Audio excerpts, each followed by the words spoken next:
Welcome back to my channel where we read scary stories and creepy legends. It was the night before Deepavali and I wasn't exactly excited. It was COVID and due to the pandemic's regulation, I was not able to meet my parents who were a few states away from me. I hid back to bed quite early that night and my husband was still outside to get some errands done for his job. Not long after I was wakened by the sound of my husband coughing profusely. I had guessed that he probably came back home somewhere in the middle of the night. My room was dark, with the only source of light being the moonlight and also the lights from the street that came through the window.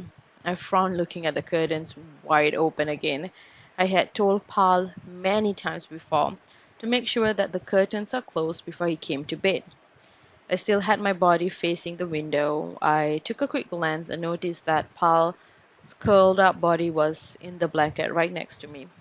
I glanced at the time on my alarm clock. It was 3:10 a.m.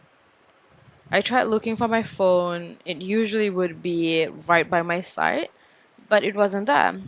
My husband had a habit of putting my phone and also his somewhere in the living hall to charge before sleeping, only because he's afraid of the radiation.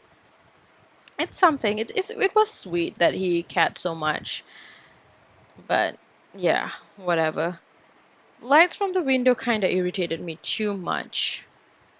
Pal, Pal, I called out to wake him up. I even tried kicking his leg, but was in deep sleep. He didn't budge. Fine, I'll do it myself. I got up to close the curtains. The floor was very cold, and I noticed something outside in the right outside of my house. Yeah, it was muddy footprints. I don't know if it rained or something, but they were legit muddy footprints leading into my house. I really didn't know what to think of it at that time, but I just thought that maybe it was Paul's. Whatever. I shut the curtains tight and ran back to the warmth of my own blanket. I got into a comfortable position, and as I closed my eyes and my mind relaxed, I heard a very faint noise, a noise that was coming from the living hall. A noise that shouldn't have alarmed me, but it did. And it didn't stop. It continued for a while, and it was still just a noise that I couldn't place. I couldn't remember where I've heard this before. I know I've heard this noise before, but where? I thought to myself that night. However, it didn't take me long to remember. Terror filled my mind as I identified the opening my front door. Pal, someone's here. I called out to my husband as I shook him vigorously. The footsteps of the intruder got closer and closer, but my husband was still asleep. You pissed drunk, aren't you? Fuck's sake, Pal.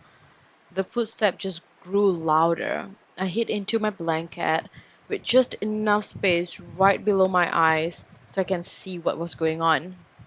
A tall, dark figure entered the room. It was definitely a man.